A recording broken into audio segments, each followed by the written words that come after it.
After confirming your shipments in Step 2, it's time to print your box labels.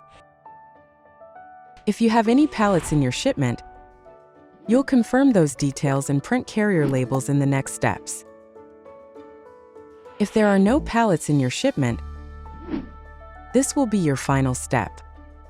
First, you'll want to review the ship from and ship date fields to ensure that they are correct.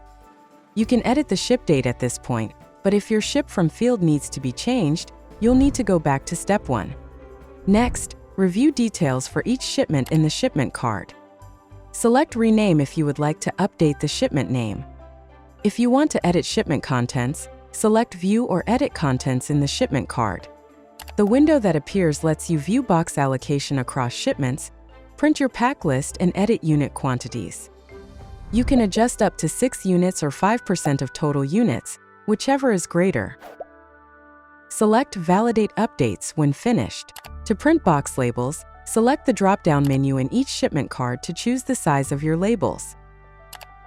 Then select Print to generate a PDF.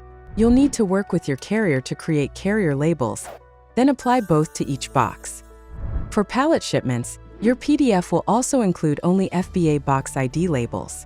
Make sure to apply these labels to each box so that they will be visible when the pallet is unpacked at our fulfillment center. For small parcel shipments, you can click View Tracking Details and hand off your shipment to the carrier. Then you'll need to provide tracking IDs for your boxes. This can be done in the final step, Tracking Details, that will populate once you complete Step 3, or by navigating to your shipping queue and clicking Track Shipment. For pallet shipments, select Continue to Carrier and Pallet Information to proceed to Step 4.